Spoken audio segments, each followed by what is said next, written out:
Efia Odo beko maseni chewi osini chemokikano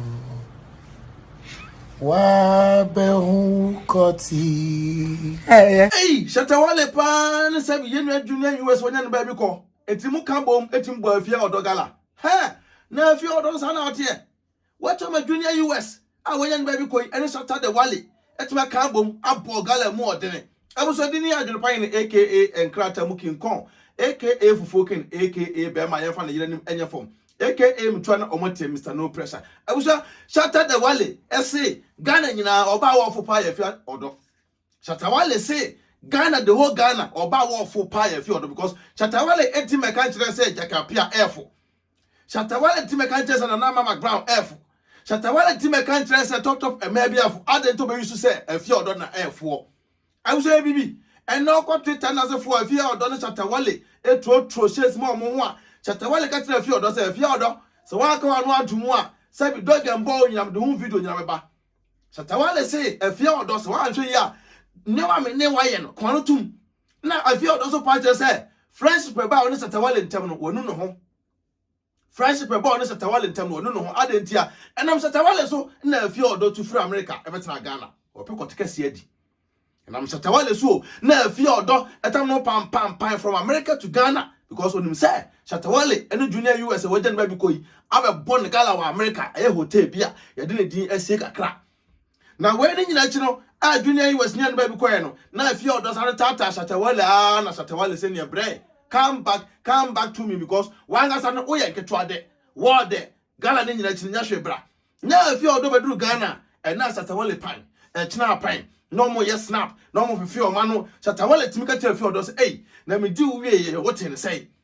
na wa hwe Efia Odo dress o de kwa abonten the whole Ghana share a man celebrities maybe Moses so na hwe Efia Odo dressing Paul de kwa abonten na Efia Odo Shatta Wale nse wo kan entro man ase entro nim abu se kwa be na fa so Efia Odo be hu Shatta Wale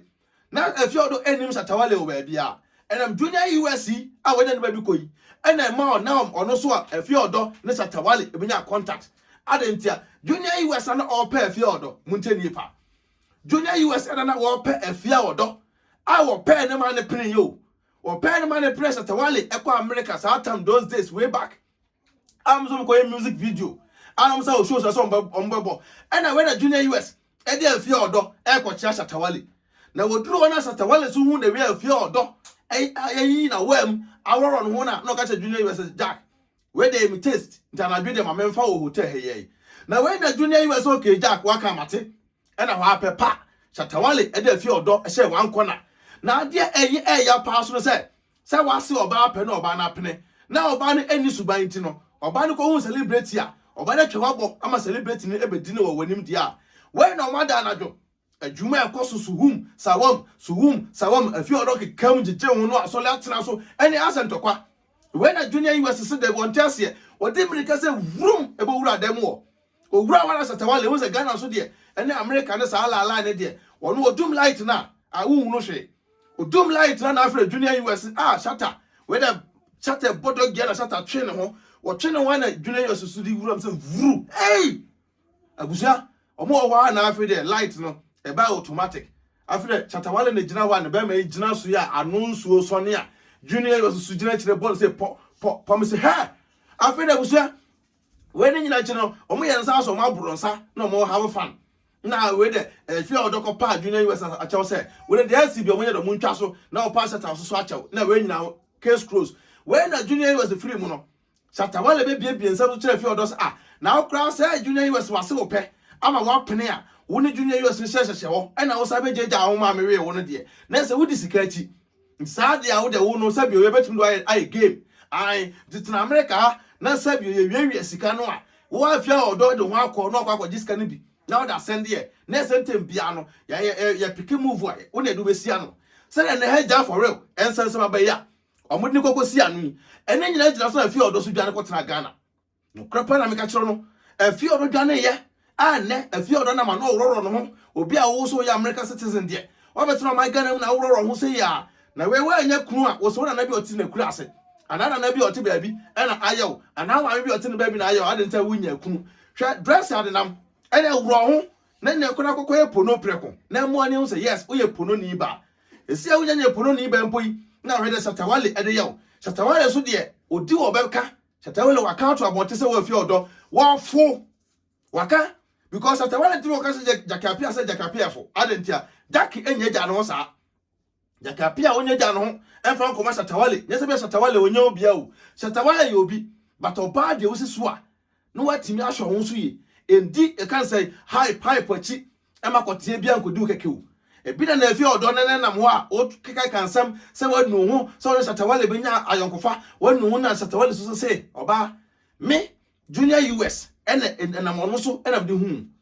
on junior US free mo Shatta Wale cars bi no be didi no wa okọ na 1 week ayi akomkobo no a na ye kure wanti mensi ase sa na wi ase etie te Efia Odo so wajeja ho na se junior US ede okọ kire be ma isi de se sa da na ama ne oda nsema da media no so no Efia Odo me na me nyina ho ba nsema da media no so no se da na hu Shatta Wale na no na Shatta Wale wa se opempo no so ka che junior US a na wa pepa odo ko so dem na patupa ena na mote Twitter ya a mugu woni mu ase ai na we si ai na we kura ko tenye de na Shatta Wale so say ai okura wonim styles yi so dem won tama moji woni na me adwumpa na me nyina obi moji woni no na me nyina obi batu se na abeto abonten Efia Odo da bia no Shatta Wale mu so la na mo nsam oba no asamba na me Shatta Wale ye ku me Shatta Wale ye sei ene ye sei Efia Odo wa tuunfo say dress ya de kwa abonten ya Shatta Wale keken Efia Odo obi be so mu no mkubrepu a enye papa but Efia Odo ufni so de kwa aba mu abedi bem she dressing bia de na abonten wa woro ho awie onofo ho nyina guo oto ho nyina guo enye de wo ye de you are just wasting your time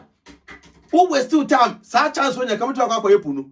no akwaje ho sika di na so Ghana ni ga Efia Odo na the internet ya manfo wonu agombia manfo wonu agombia yi but ni nyina no ese wo angasa na wo tra wo ye di so wo tra wo sika so se wo sa life na opedia ene chocho mo tentem na tumika kwa America na kokoto aso na o jai na Shatta Wale wo ball left and right na se Ghana no obia o di bia be fawo no o yusu rofa oba o ho ofe jai sad na wo ye no se na wo se baba bonti bia ye edie wo se baba bonti bia ye se wa ro ho basaa Shatta Wale so de wo se on se Shatta michi ko ye no Shatta Wale no gusu pemichi a ene onya na ka Shatta michi aye de aba but ayonko bone ntina ma abokoto wa nya tire ene ma Shatta Wale Shatta michi ene ye de ntam tete ya Efia Odo tete ne ho to so a na nsa bi mu medical ne fela ekonate gay bi wa America ede ma Shatta Wale guys so share Shatta Wale movement na sefo a boys bi say movement na girl so ekoye no se Efia Odo se si ya woto a wo kyerkyere hu o ka se wonu hu se Shatta Wale se wadi wawie Shatta say woni junior US e ka bomu e boss sulia asa sulia say de ba bia manfo e kan wase wa anga se wa confirm say wonu ho te Efia Odo mesra sa de me bi si biem mema bi happy biem sa mema mienu we ase opeo because sa gala na omo ka no se se be o menu mpo no anada ba akumu a automatic gala because se be ma ase ope na me ma ase ope na wakoko hu no bi o din na me amanim me de nipa so opeo wantimi anka se da bi wantimi anka hwe nipa ne mpo anse anka se bia me ma se opeo na nipa so jack we dey em taste a me ja okọ ya no o se wo da dem ho na hotel ba ako na mu nyina mu da ho bere na mada ni nyina ka na junior US fa ne tirimu a no ntira Efia Odo na one junior US enka no mu se Efia Odo mam se de be nti secret be ntira na one junior US wonya ne ba bi ko na omo nka sa no ma wi aso na mu a na onim se junior US be ba bonten won fa ma wo be ba won fa ma na ne eda ho ya Efia Odo twagui abusia edini AdwenepaheneTv aka enkrata mu King Kong aka Fofole King aka Bema ye fa ne renim enye fom oba so me ka fo tap send e da ma person send this car from on ne ko Ghana nkwa dia tap na me kan fo da ma me sro first time use app na promo code abehia e ya AdwenepaheneTv no abo agum benya discount kama na me kan fo divine pills e de amount me so divine pills we bo ama stretch mass bia wo hu bia no e be ya e de afiri ho Mr. Divine organic skincare product so e wo ho a ne nkun e na ha Mr. use ne nkun kra na wo a also to spray because nkun ne hwampa ukọ wa e dia benya ya AdwenepaHene anasa BeckyTv benya discount kama na make am for age attachment aso aye the edama ura Ibrahim ama the cement no cement e papa o mix ya wo the ball plus na da na nya wo de say jirim what I say automatic yes Mr. ko ba bi to cement bia no benya e jata cement na tobi na fa ko Sudan ya mo Ghana e man no na man nye de enkoso video is here video ebeba the next no Mr. contact me aba no na Mr. kona so yeso peso di enya business at business as dia me kan fo enu aba business ye wa bi edama we dey se ka kuma ejid kokonum ya kwere ko enu aba the video ne sia me de enhira na ejawo nyame wa mo a won ton kwanam de obedi ne obese empire feeder edi na AdwenepaHene share video no na send the stars na support movement BeckyTv YouTube mo subscribe AdwenepaHene so YouTube TikTok baby I won ya je baby I the afa ye ho bon se ko bi ha da over 1,000 years no just say media no ye wram peace out me na net say me gidi se rade adom ho ye pa che fam dan na US na no na ne de mabase me be can digital marketing business as much share me community na side business here or anything you need to be successful you to say the running on a global base yes if you are seeing people be won't be. Now our organizers are doing very well. Me, my massive results about this business. And don't see, and I'm saying no, me and standing my waist.